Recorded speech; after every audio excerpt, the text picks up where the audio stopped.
Welcome to episode 160 of the Pharmacist Voice podcast. I'm the host, Kim Newlove. Today, we're kicking off a three-part series featuring interviews with women pharmacists who have businesses in the beauty space. If you're new to the Pharmacist Voice podcast, welcome. Again, my name is Kim Newlove, and I'm the host. I'm a pharmacist by training, but I made a career transition to voice actor and podcast host. Among other things, I narrate audiobooks for women pharmacist authors, provide medical narration to clients in the pharmaceutical and biotech industries, and narrate content for explainer videos and e-learning projects. I was inspired by my nonverbal son who has autism to combine my background as a pharmacist with my speaking voice and launch my business, The Pharmacist Voice, in 2017. My son Craig helped me realize the power of having a voice and using it.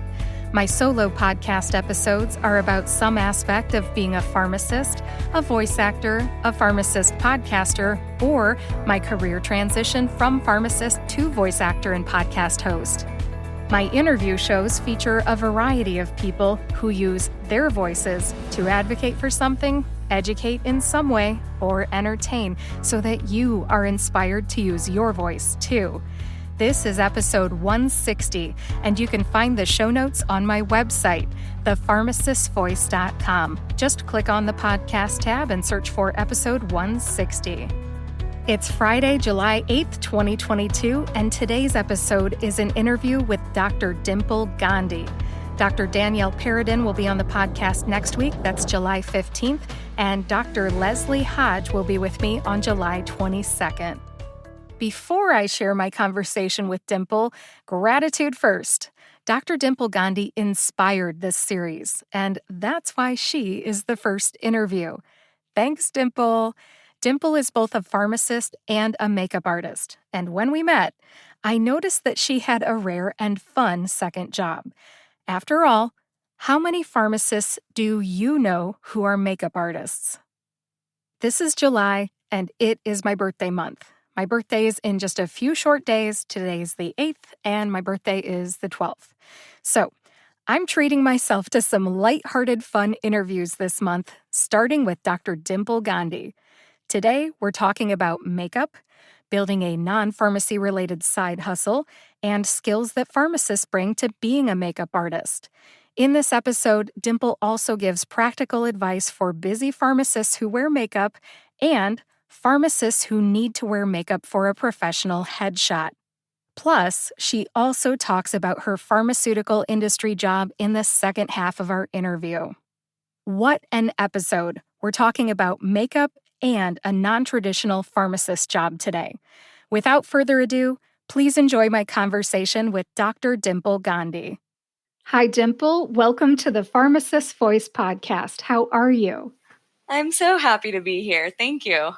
Yeah, no problem. You actually inspired this series that you are the first interview for.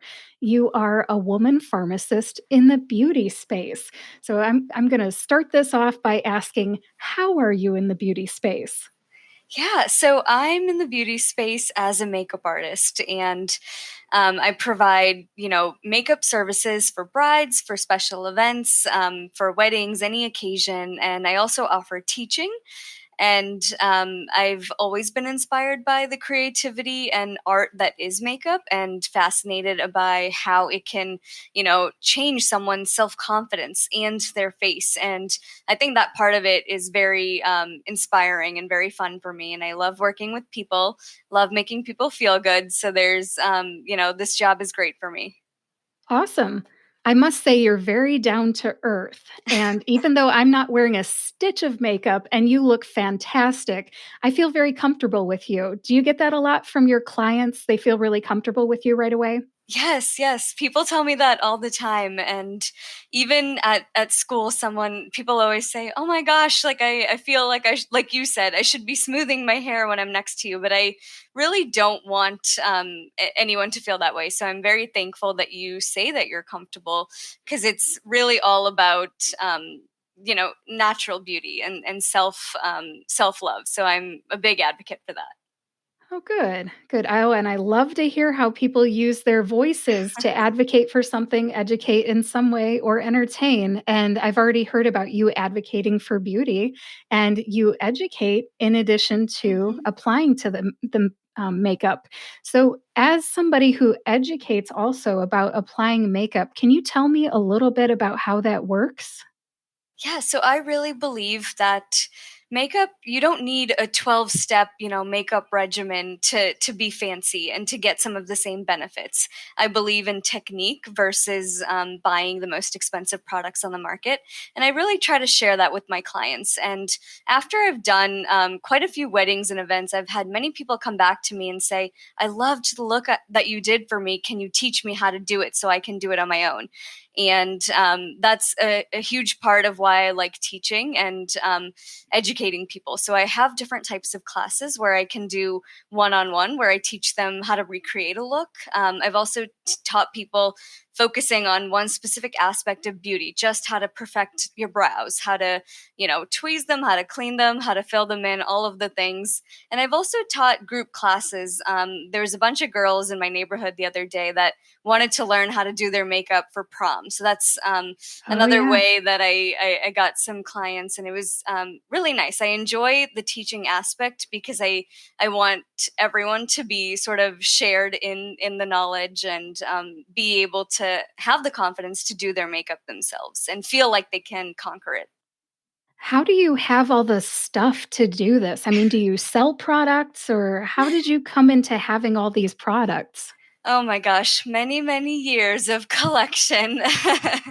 I don't, not quite at the stage of creating or selling products, but I have a huge kit, and I try to purchase products that are very versatile for many different skin types and different people, and of course, having different shades for different skin tones. And I use those as I go. I have a separate kit for myself and my daily use, and a separate kit that I use for clients and others that want to learn makeup or do it themselves.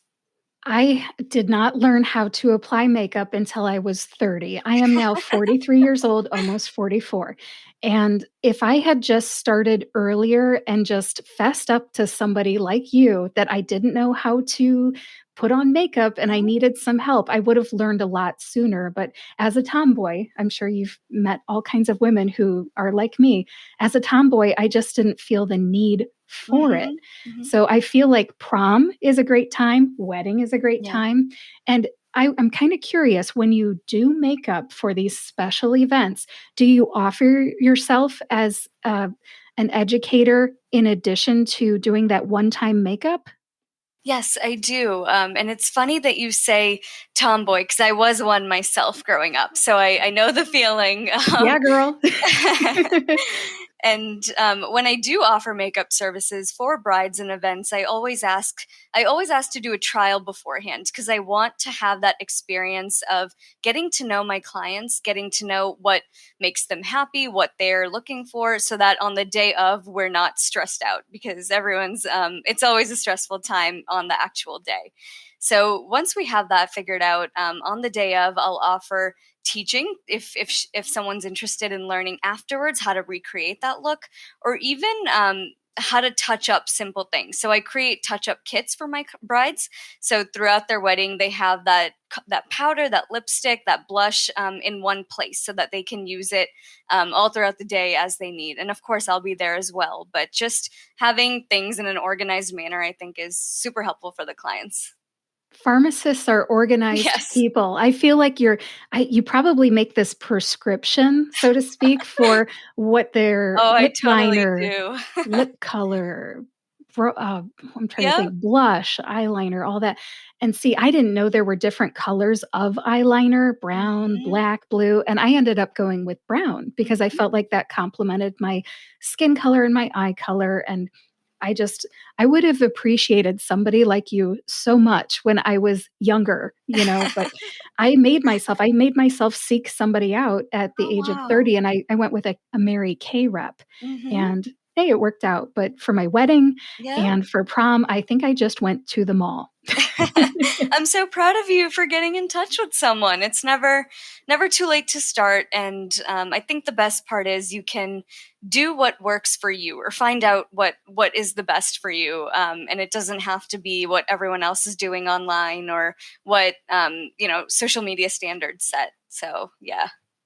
Walking into a drugstore and seeing all the different makeup lines and all the different tools and the colors and the different products is so Yeah. intimidating.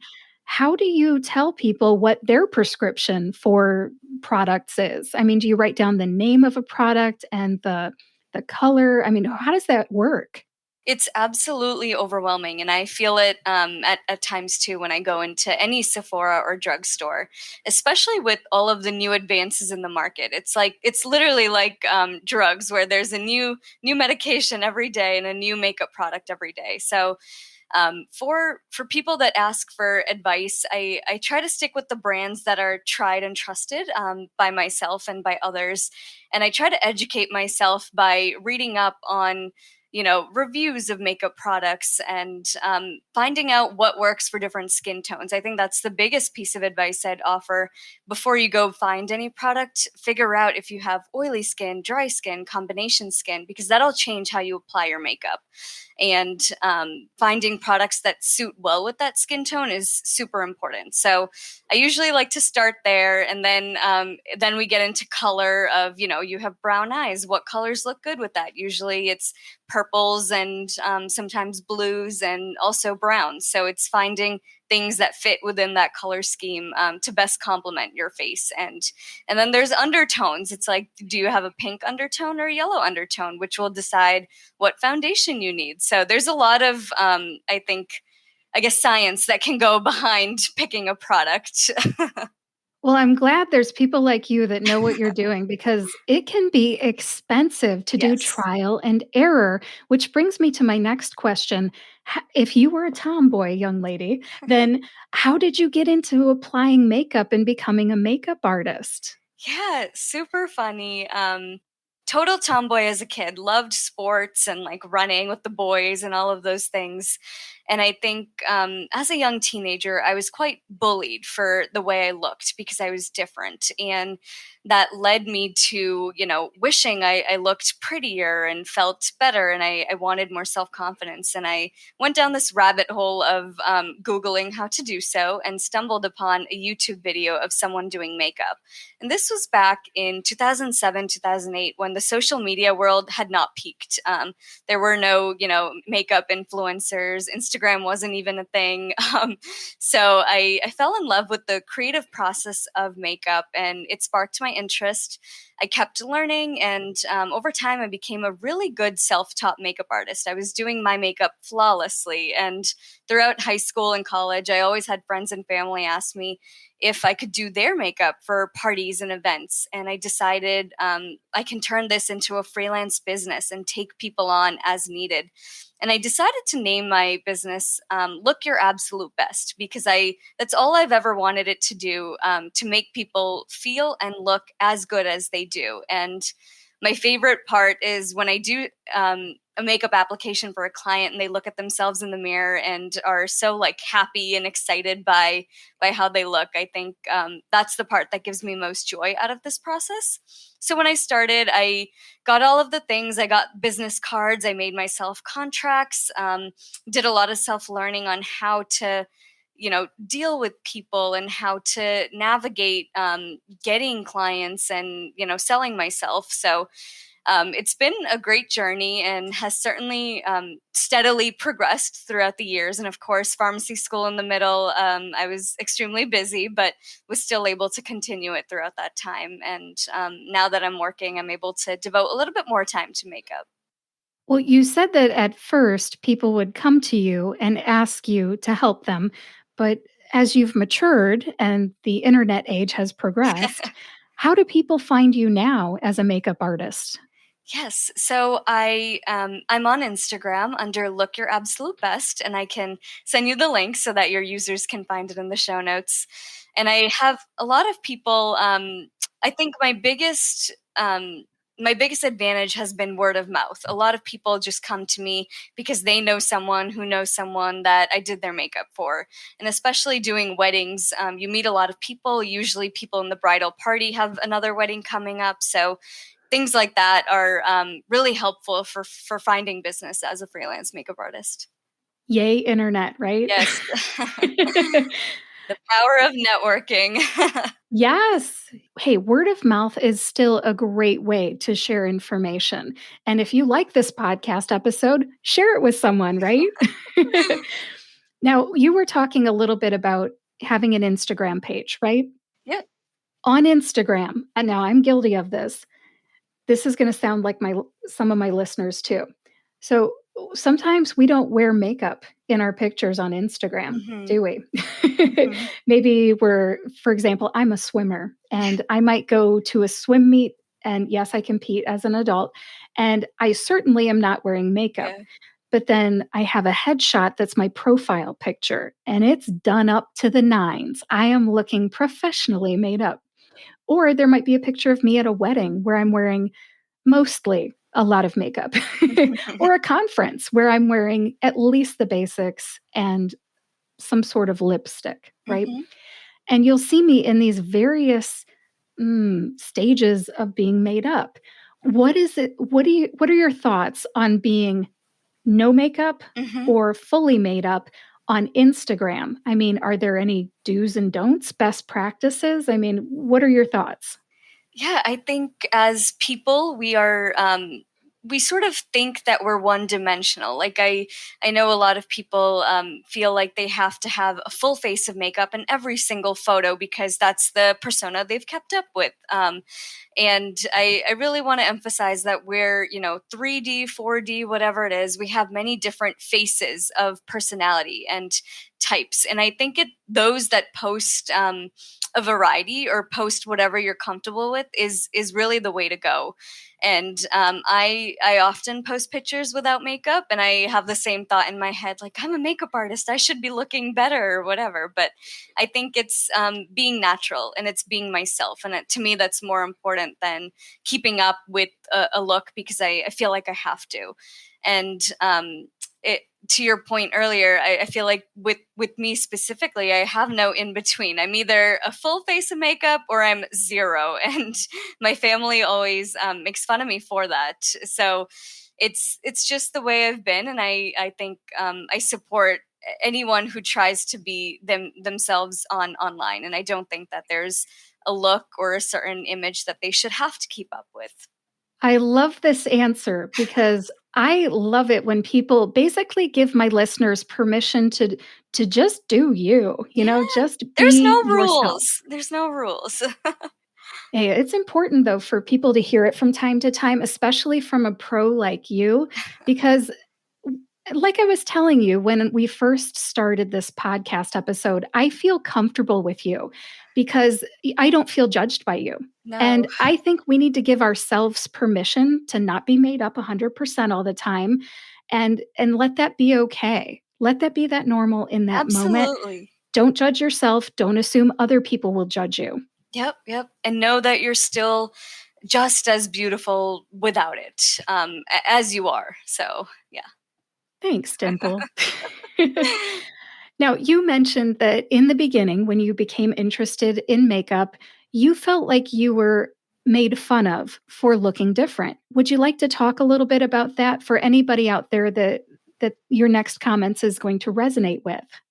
Yeah. So, I was often made fun of as a younger child because, various reasons. I have a different name, tan skin tone, and as a result, I think I really stood out from a crowd. I also grew up in a community. I grew up in Massachusetts in a very white suburban town, so that plays a role in being the odd one out and sticking out. And as a result, I didn't have many friends when I was super young, so I found myself turning to the internet and turning to other resources that I had to keep me company and to focus on the things that I enjoyed. So makeup was one of the things that led to it. And it's funny, I would have never expected, the journey to unfold this way.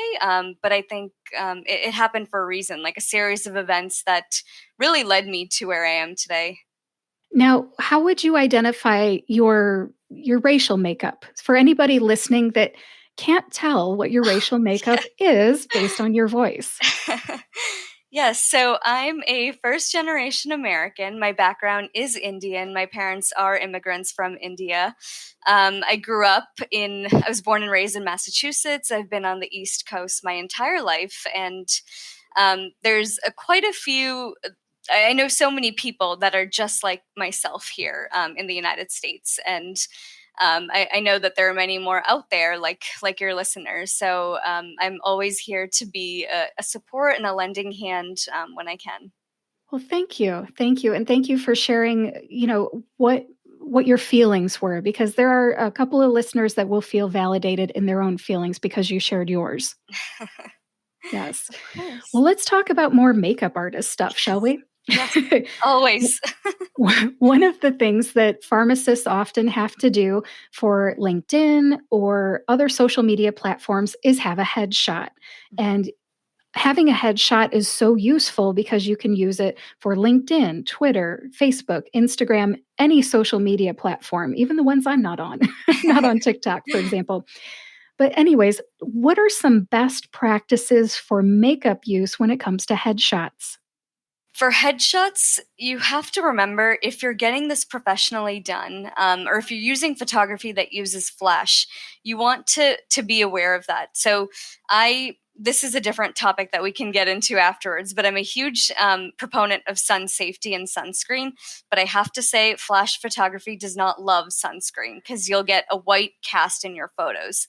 So if you're getting your headshot done, it's important to also remember that the coverage needs to be a bit heavier than what you're normally used to. So, and this can be scary for folks that don't wear makeup because they look at themselves and they think that they're wearing so much that it's unnatural. And I think the camera will capture about half of it or 75% of it. So to wear more makeup to have it come through in the photos is something to remember. But So it's overall, normal. It's yeah, normal to feel yeah. overdone. And even I feel the same way. There's a difference in, getting your makeup done. Weddings fall under this category, but there's a difference in getting your makeup done for photography versus for everyday use when you're seeing people or parties or whatever it may be. You'll need a little Good bit point. more. Yeah.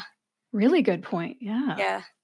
And I always recommend, especially for those with combination to oily skin, using a powder on their T-zone, like the forehead, the nose, and the chin, because the flash and the photography will really pick up on those shiny spots. And it'll look great sometimes because dewy skin is certainly trending. But I think for the nose and the forehead, it's important to have it be matte to show that dimensional of your face.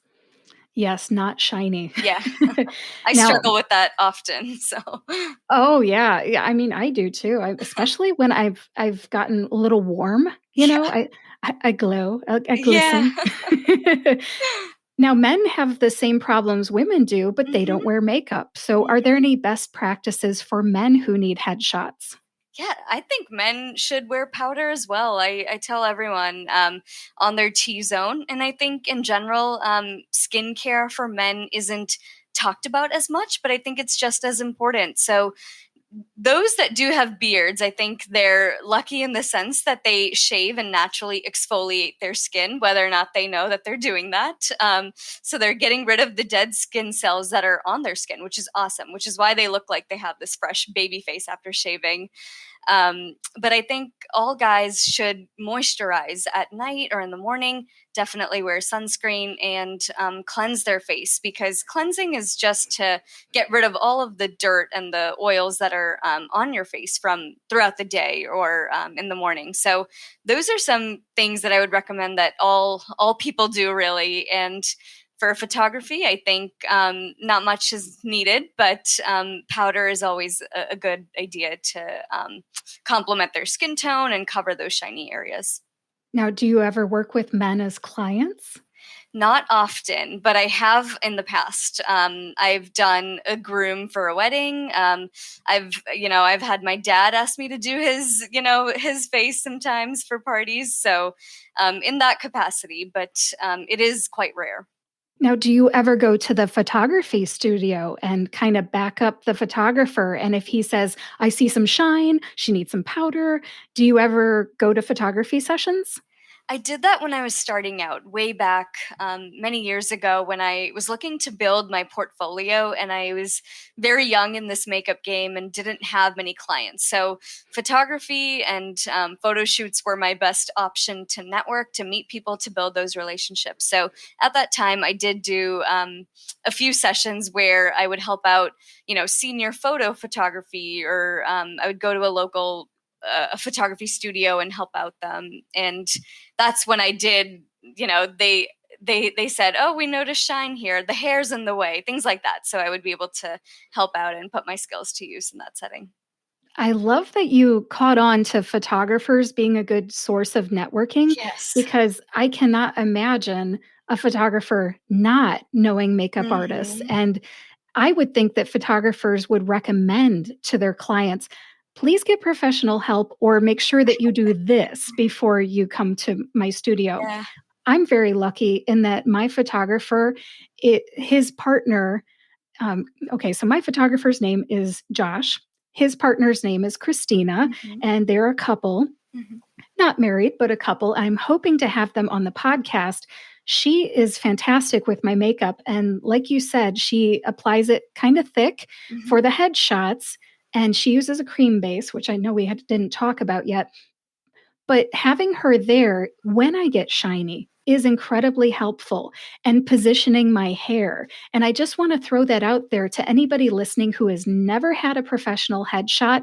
If you have the opportunity to work with a photographer who has somebody like Dimple or my makeup artist, Christina, it is a huge benefit because when your hair and your makeup look fantastic and you get those headshots that you're going to use for a year or two and use for God knows what social media promotion, if you make it in a magazine, press releases, and so on, you want to look your Hmm. best, even if it costs $80 extra. For me, it's worth it. It's worth it. Yep. And like you said, photography and makeup artists can go very much hand in hand. So Josh and Christina sound like a great combination and a great duo to have on your team.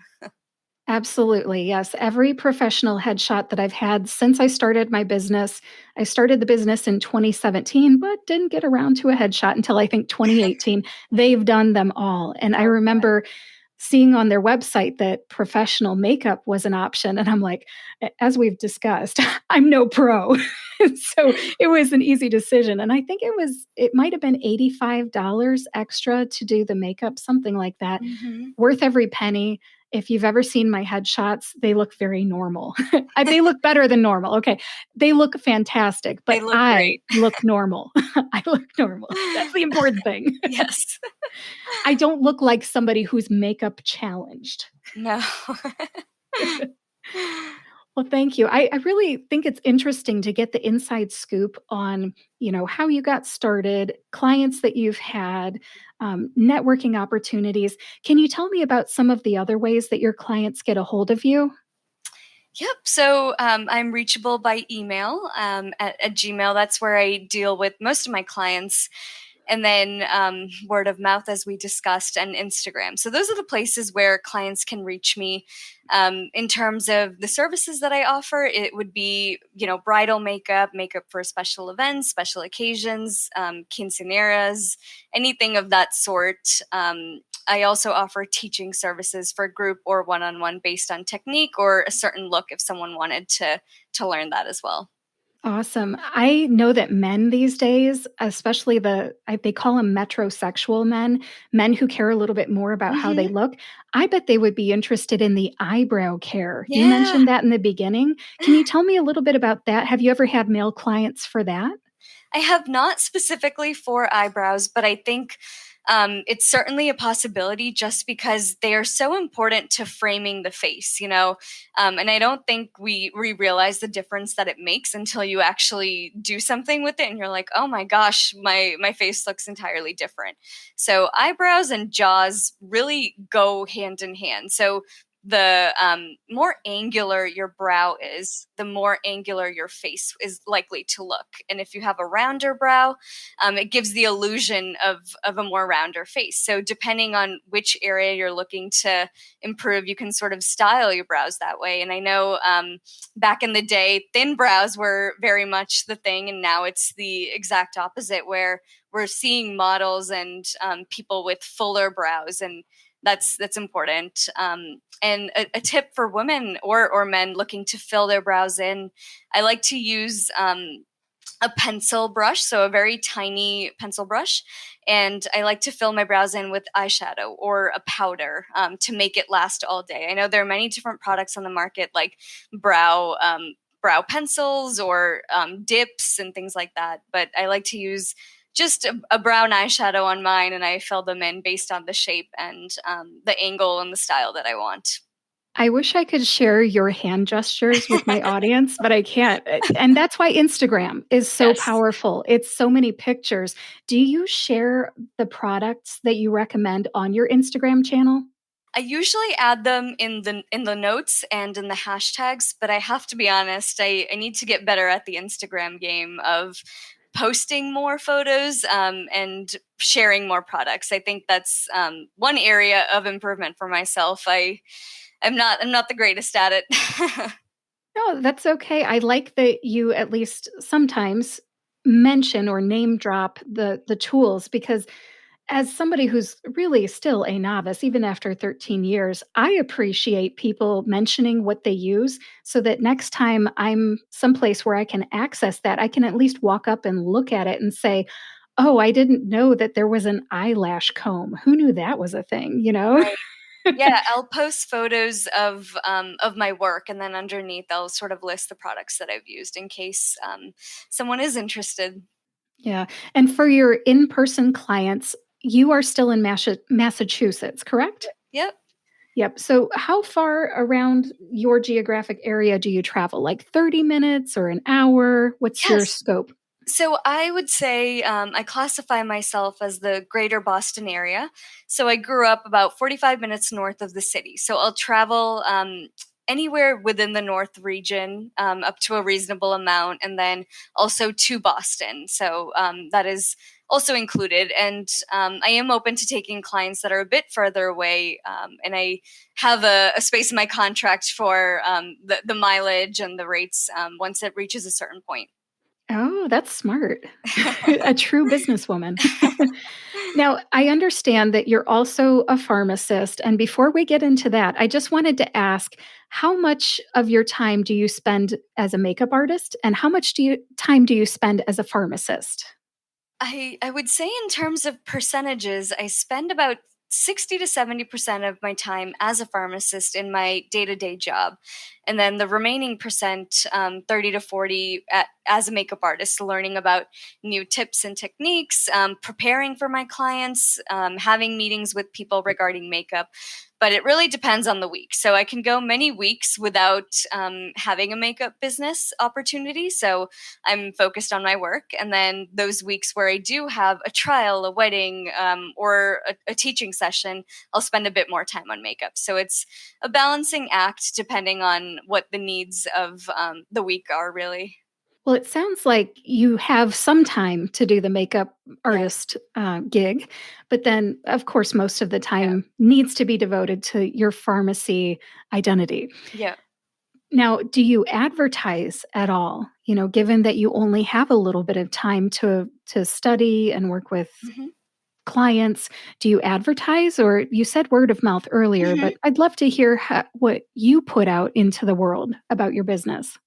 Yep. So in terms of advertisement, I've been using social media as my primary method. So Instagram would be the way that I do advertise, and I've been lucky enough to have a steady amount of business that I haven't needed to put too much effort onto the advertisement portion yet. So with the little time that I do have, it gets booked up pretty fast. I'm already booking clients for October of next year. So with that, I don't Wow. overdo it on the advertise because I don't want to reject people due to time. I'm also, working full time. I'm also taking MBA classes part time. So there's, it's always busy.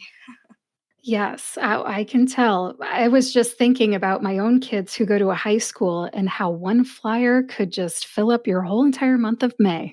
Yeah. Yeah. Dimple, we've been talking a lot about social media. So I've got to ask, do you have any social media heroes when it comes to makeup? Anybody that you follow on Instagram, YouTube, or whatever? Yeah, so I have a few, and I can list a few, different things based on the different audiences that are in as your listeners. So for those consumers that are really interested in finding skincare that works for them for certain challenges such as acne or dermatitis or eczema, I really recommend Skin Fix as a skincare brand. I am not affiliated with them, but I did come across them through Instagram, and they have all natural ingredients in their products, which is something I value. And if you're a consumer looking for that, I would recommend them. You can find them online or at Sephora.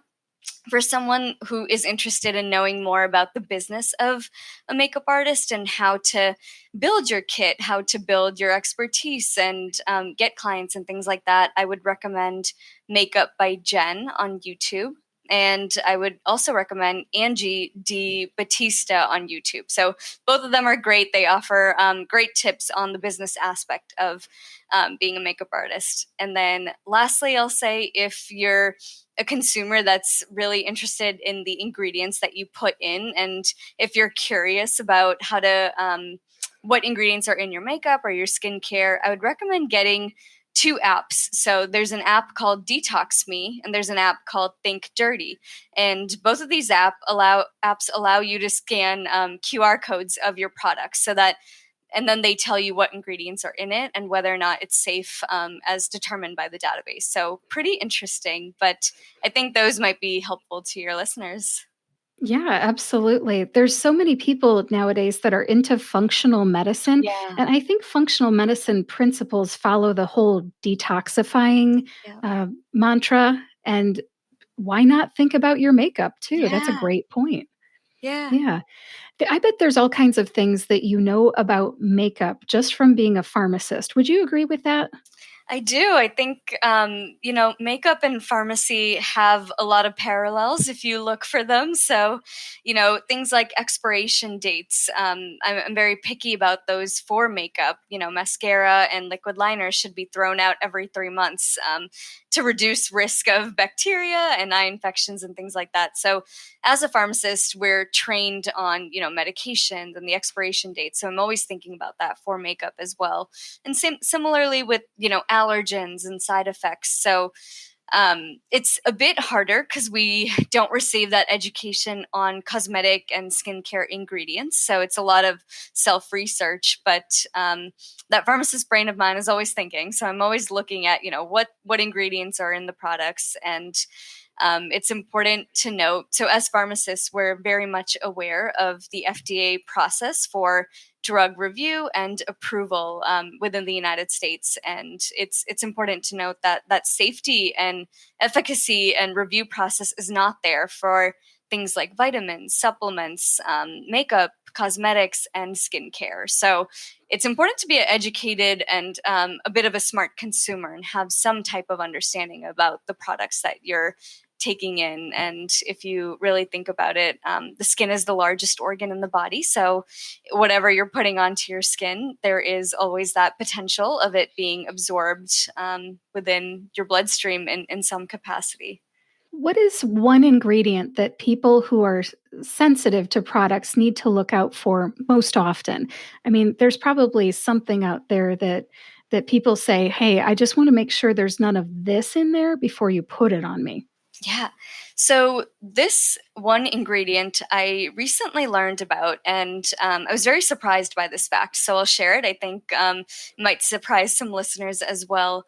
A lot of face creams and face serums have tea tree oil in them, and at this point, skin oils and all of these ingredients are very much booming. And I think it's important to realize that tea tree oil can be an allergen for many people, a great amount of people.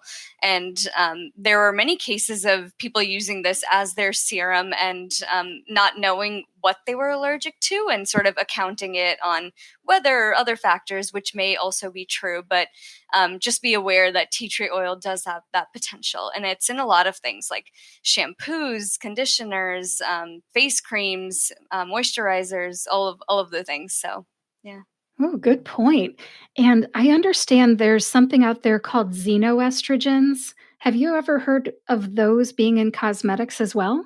I have a little bit, but I don't know too much on the topic of whether or not how it would be beneficial and what the usage is really indicated for. Okay, I thought I'd bring that up Yeah. because I've heard actually perimenopausal women should avoid that because it's kind of like a estrogen-like compound, and it might, if somebody's got a estrogen to progesterone imbalance, it may add to the problem. So, Oh, hey, that there's makes homework sense. for you. Definitely. Yeah. And now what do you know about skincare and avoiding sun exposure and makeup and all that because of your pharmacist background too? Oh, yes. So, sun safety is something I'm extremely passionate about. When I was in pharmacy school, I used to work at Dana-Farber Cancer Institute in Boston within their sun safety department. So, it was a pretty great job. We used to go to different beaches throughout Massachusetts and educate and create these, education sessions on the exposures of UV rays and the damage it can cause. And we had a dermatologist with us that would conduct skin cancer screenings for folks. So Whoa, whoa, whoa. Right there on the beach? yeah. How that's convenient. Yeah. It was, some people didn't like us because they were enjoying the beach, but we did offer it for anyone walking by and anyone interested. And That's cool. it was great because we actually had quite a few screenings that we did. And right then and there, the dermatologist was like, you need to go see this person. You have some risk factors or some signs. And it's a great way to catch people outside the regular physical appointments or the regular visits that they would do. So I think we ended up catching a lot of people and hopefully preventing skin cancer and reducing the prevalence in Massachusetts, which was the goal. So, with that experience, I've always been a huge advocate for sunscreen. So, everyone in my family knows I tell them before they leave the house, you have to wear sunscreen. And I think you have to wear it every single day, regardless of like the rain and the sun, because the sun is out there and it can be harmful. And with sun safety, it's something that learning about it as a pharmacist has just amplified my love for it and my passion for it. So I use that background to really educate and raise awareness of it when I can. Okay, I'm going to give you a situation and I want you to tell me what you would recommend. I personally use the mineral foundation. You Yeah. know what I'm talking about? So I use a Oh yeah. moisturizer, of Yeah. course, first, and then I put on my eye bag cream. No, I'm just kidding. My something to cover up the discoloration Yeah. underneath my eyes, and then I use this mineral foundation powder. Yeah. Does that protect me from the sun, or do I need a different product in addition? Does your moisturizer have SPF in it? No, zero. So the layers that you're putting on do have minimal level of protection from the sun, but I wouldn't say it's a substitute for not wearing sunscreen. So I would recommend for you to purchase a moisturizer that has SPF in it already. So you're getting like a dual product in one. You don't have to do two layers of cream on your face. And with that, preferably SPF 30 or higher. And once you do so, you can put on your color corrector as well as your mineral powder. And that should be good for a couple of hours. But I really recommend incorporating that into your moisturizer. Or if you're someone that wears, for any of the listeners, if you wear a liquid foundation, there are a few companies that do make foundation with SPF. So that's another option if you're looking to keep your routine minimal with not too many steps, but still getting the necessary coverage that you need. Well, thank you. That's very practical advice. Do you have any other practical advice for maybe some busy pharmacist moms, for example, who have maybe 5 minutes to put on their makeup before the kids wake up and start asking for breakfast? Yes, I would recommend finding, it's easier said than done, but finding a routine that works for you. So I've created a 5 minute routine for myself as well, because there are those days when you just can't. So my routine includes putting on some eyeliner, the moisturizer with SPF, and some blush and lipstick. And it takes me under 5 minutes, and I look presentable. And it's actually what I've done today. So I recommend finding a routine that works for you. And if you're someone that is looking to experiment or try new looks, when you have the chance, I would recommend focusing on one feature to do so. So if you're looking to try a new eyeshadow or try a winged liner, do that and keep the rest of your face and your lips pretty neutral or minimal as you're used to, versus trying a bold look on every single feature of your face may end up being overwhelming. But that's a good way to try new looks. And another tip I have is if you're going to an event, oftentimes we put on lipstick and it comes off in like an hour as soon as you eat something. I would recommend to actually put concealer on your lips, put powder on top of that. That'll cover up the natural colors in your lips, so it creates like a clear, neutral base on your mouth. And then, if your lips are dry, put chapstick. Afterwards, I would put some lip liner in that color of the lipstick that you're trying to put, and then put lipstick on top. So these are creating multiple layers, and your lipstick ultimately has something to stick to. If you're just putting it on your bare lips, it's more likely to come off or slip and slide. So having these layers and a base for the lipstick to stick to definitely makes it last longer. So I've gone to many events where I'm eating and drinking all night, and my lipstick is still there by the end of the night. Well, that's quite a feat, I must say, because mine usually I eat it Oh, I off is what know. I tell people. I eat my lipstick. Pretty much. Yeah, but I think everybody does too. You smack Yes. your lips together or you leave it on something like a Yeah. cup. Yeah. It's Um, inevitable, really. yeah, I know. It's just one of those things. Now, what if I'm a busy pharmacist mom and I don't want to Mhm. trial and error my way through the many cosmetics at the local pharmacy in the cosmetics department? And I just want to hire somebody like you to come over and what I say, I call it do my colors, tell me what foundation, Yeah. which tone, maybe I need something for spring and summer and something different for fall and winter.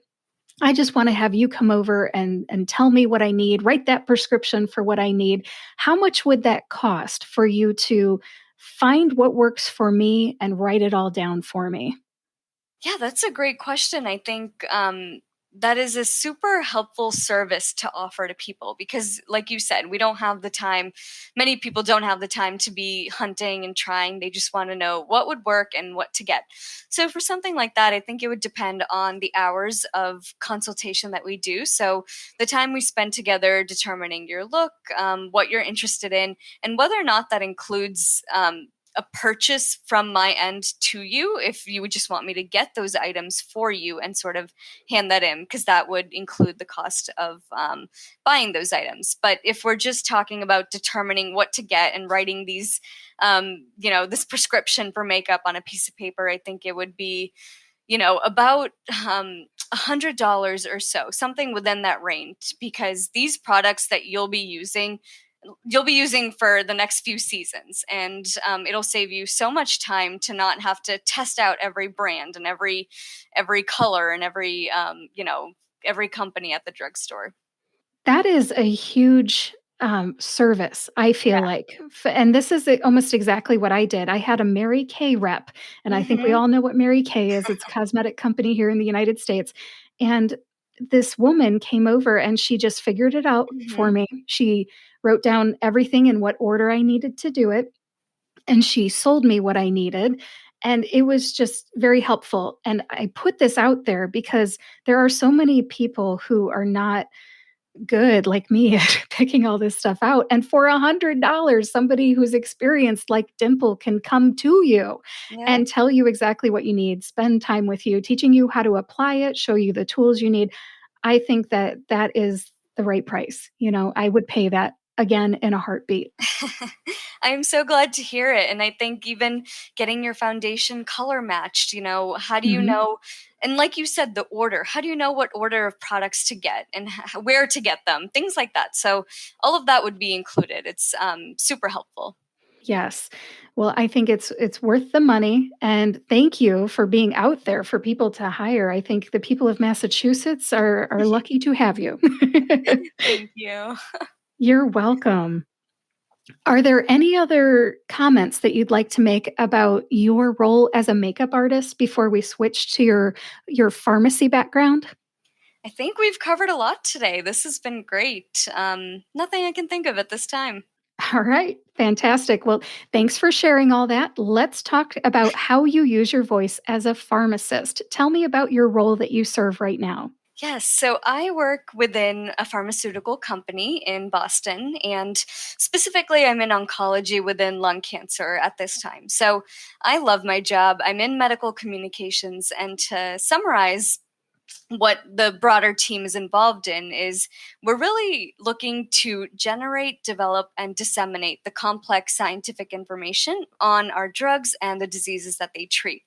And this is done in a variety of manners and many different channels. So, some examples of those channels would be publications, congresses, medical information, which is the team that answers inquiries from patients and providers. We have medical education as well as MSLs, which are medical science liaisons, are field teams that meet and speak with key opinion leaders and physicians out there in the field. So all of these, channels and all of these efforts, lead into the larger goals of medical affairs, which are to really provide patients, payers, and providers, and even the other stakeholders within the healthcare system with the appropriate clinical and scientific based evidence information, as well as real outcomes information, so that these folks are able to make, educated decisions for their patients. I think within oncology, especially, there's huge increase in complexity of the drugs that are coming out, the novel mechanisms of action, the precision medicine and targeted therapies area is really booming. And how do we how does the healthcare system know which new medications are relevant for their patients, what is their side effect profile, what is their efficacy profile? All of these things are questions that come out when a new drug is launched. So as medical affairs, we work to really educate and inform our healthcare system regarding new therapies and the disease landscape. How did you get into doing this sort of work?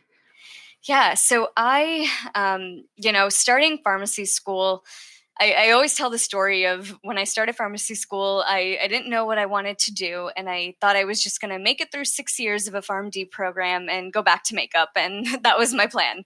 But luckily, I have fallen in love with this profession. I think it's so wonderful. And when I started school, I thought my two options were retail or clinical pharmacy.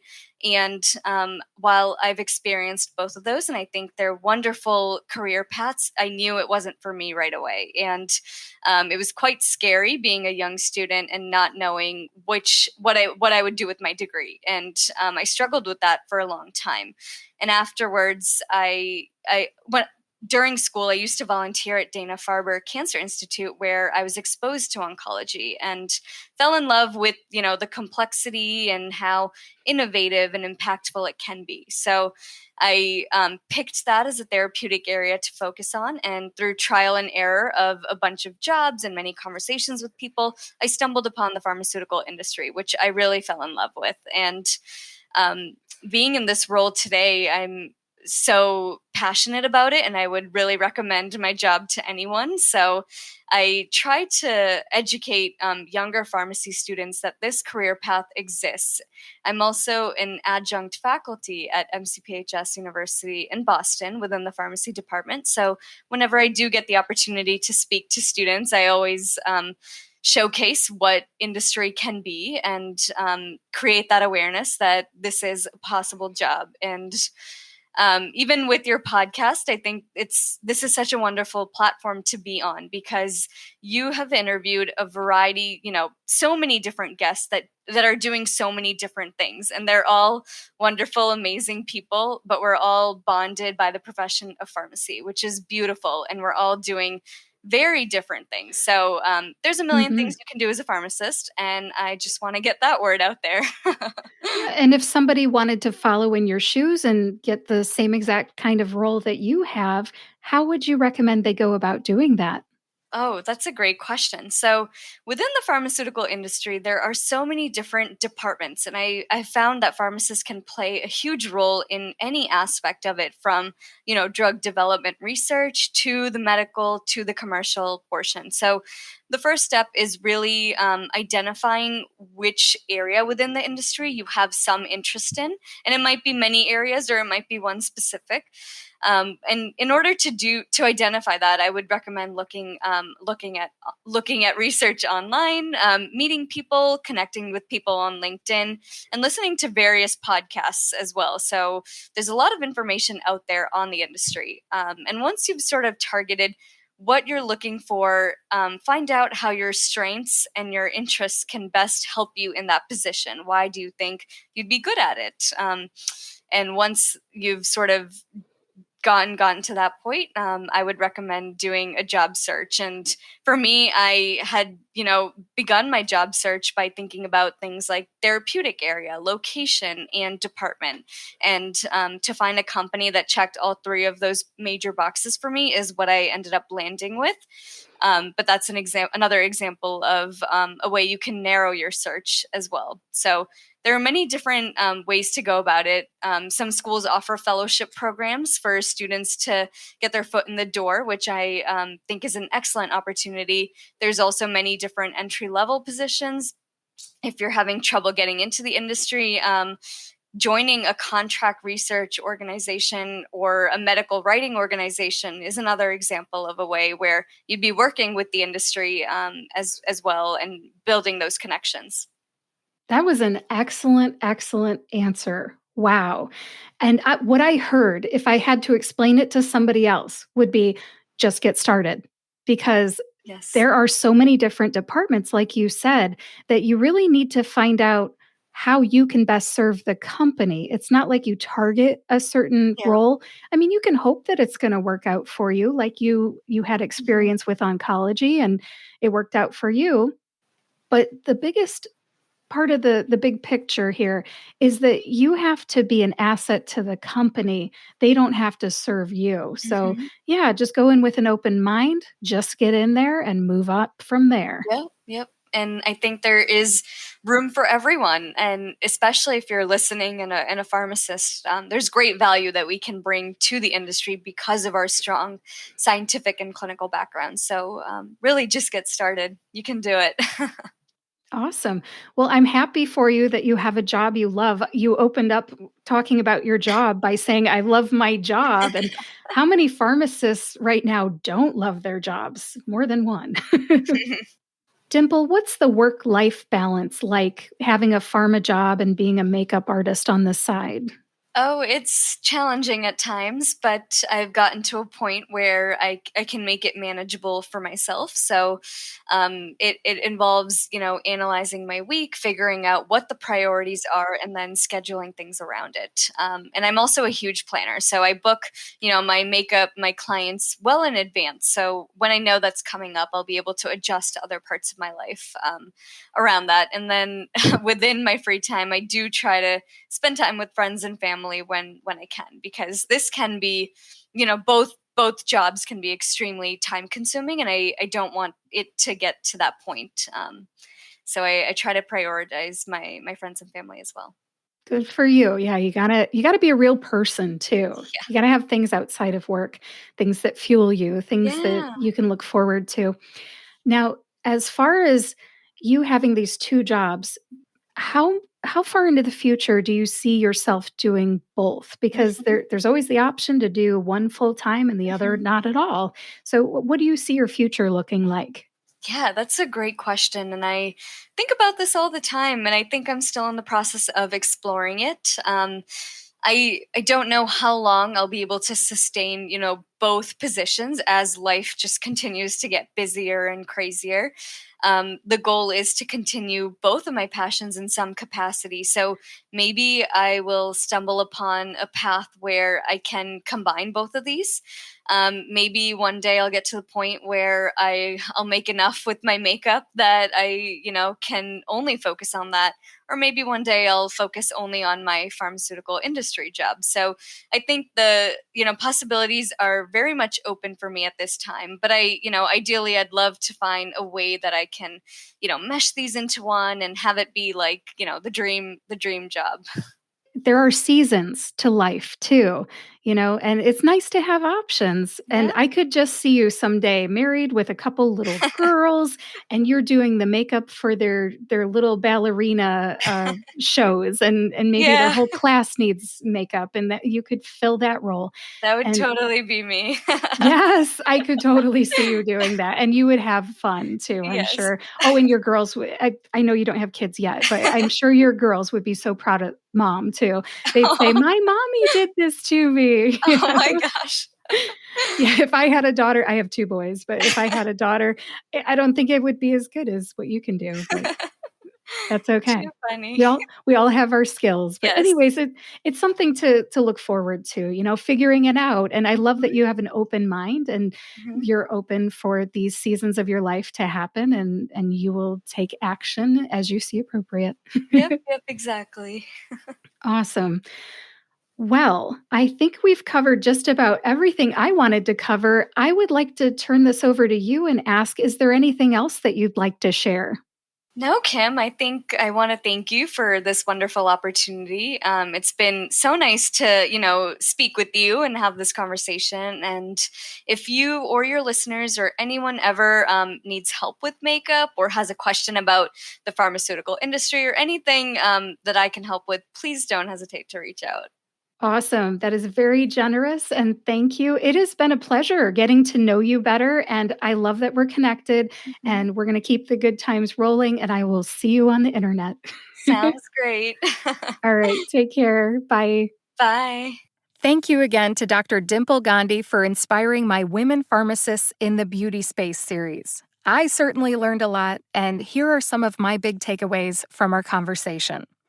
First of all, let's talk about headshots. I was really hoping that she would give some valuable insights about headshots, and she did. Hiring a makeup artist for a professional headshot, it may cost extra, right? But you will avoid pitfalls. Like Dimple said, wearing the wrong kind of makeup or not enough makeup. That's important. You want to look great.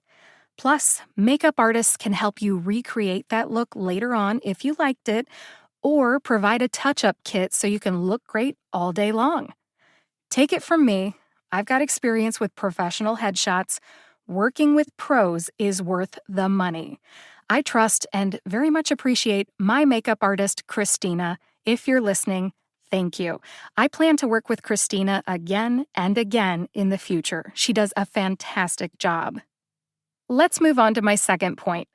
I just want to acknowledge that Dimple is a very warm and optimistic person, and she has an abundance mindset. Did you catch when she said that it's never too late to learn how to wear makeup? I agree with that statement. It's never too late. In fact, if you didn't catch it, I was 30 when I learned. In fact, that was my 30th birthday present to myself. I learned how to apply makeup and I bought quality products. Now, if you've never worn makeup or you think that you could use some help updating your look, I would encourage you to contact a makeup artist like Dimple and find something that you enjoy wearing, whether it's for daily use or special occasions. I hope our conversation has inspired you. Now, I also liked how encouraging Dimple was of other pharmacists who are pursuing roles in the pharmaceutical industry. During a time when there is a lot of competition for pharmacist jobs, I could tell that Dimple has that abundance mindset, and she was basically putting out the welcome mat for newcomers. I love that there's room for everyone attitude. We all need that right now. Good luck to everybody looking for jobs right now. And finally, I want to point out that pharmacists don't always have to have pharmacy jobs. It's not 100% a matching game. Dimple has a non-traditional pharmacist role at a pharmaceutical company and a part-time job as a makeup artist. And you know what? The world didn't stop turning. It's okay to be different. Rare is kind of awesome. And this rare pharmacist, Dimple Gandhi, has both inspired me to create this series featuring women pharmacists in the beauty space and challenged me to find other pharmacists who fit in the category. So thank you again, Dr. Dimple Gandhi, for coming into my life this year. I wish you much success in all you do, pharma and makeup. Let's wrap this up. Thank you for listening to episode 160 of the Pharmacist's Voice podcast. Please visit thepharmacistvoice.com to read the show notes. In the show notes today, I included a link to Dr. Dimple Gandhi's LinkedIn profile, her Instagram page, her email address, some YouTube links, and more. If you know someone who would like this episode, please share it with them and subscribe to or follow the Pharmacist's Voice podcast on your favorite podcast player and YouTube to get each new episode right when it comes out. Join me next week for my conversation with Dr. Danielle Perrodin. She's a pharmacist and an integrative style and image coach. Join me next week to learn more.